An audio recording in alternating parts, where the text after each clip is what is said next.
Nasusunog pa rin ang isang mall sa Divisoria. Kaninang hating gabi pa sumiklab ang sunog kung saan dalawang lalaki ang na-trap. Mabuti na lang at sila'y nailigtas. Mula sa Binondo sa Maynila, nakatutok live si Susan Enriquez.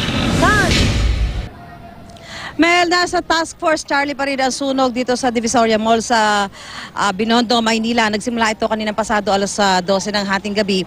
At ayon sa Bureau of Fire Protection, posible daw abutin pa ng 5 araw bago maapula yung apoy dito sa mall. Dahil nahihirapan yung mga bumbero na makapasok dahil nga sa makapal at maitim na usok. Sa hating gabi, ito ang eksenang naabutan ng GMA News sa nasusunog na New Divisoria Mall sa Binondo, Maynila. Dalawang lalaki na natrap sa tuktok ng gusali ang sinusubukang iligtas. Di makapasok ang mga bombero sa loob dahil sa kapal ng usok. Gamit ang makapal na lubid, dahan-dahang ibinaba ng mga bombero ang isa sa kanila. Pero naipit ang lubid kaya't ilang segundong nakabitin ang lalaki. Lalo tuloy tumaas ang tensyon. Dito na inakyat ng mga bumbero ang naturang lalaki.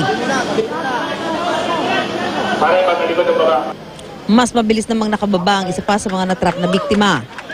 Wala namang naitalang iba pang nasaktan. Sa inisyal na investigasyon ng Bureau of Fire Protection Manila, sa bodega raw ng mga laruang plastic sa basement ng gusali nagsimula ang apoy.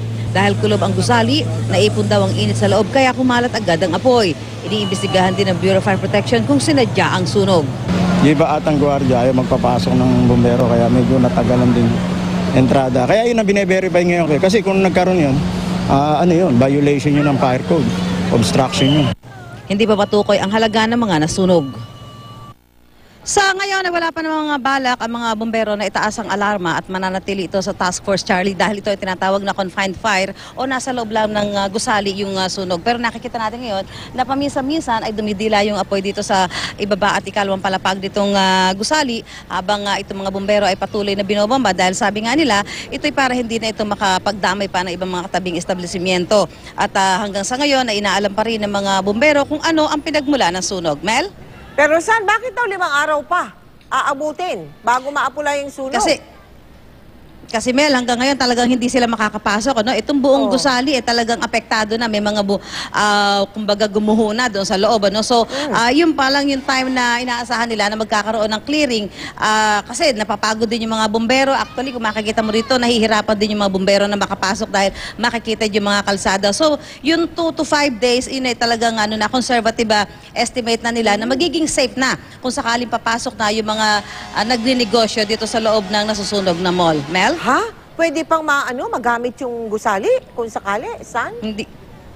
Hindi pa, Mel. Pero sa tansya ngayon, ang bumbero, yung buong gusali, wala nang natira dito. Kumbaga lahat ay nasunog na, no? Dahil sa nakikita nga natin, mahigit 15 oras na po itong nasusunog at napakaitim, makapal ang usok na lumalabas dito. At ito ay punong-puno pa lang ngayon, Mel, ng mga school supplies. Dahil kung matatanda mo, ilang linggo na lang magpapasok na, kaya naka-imbak na dito yung mga ibebenta nila sa ating mga kababayan na mamimili ng mga gamit sa eskwela ng kanilang mga anak. Pero saan? Sigurado ba na walang tao dyan sa loob? Sigurado na ba yun?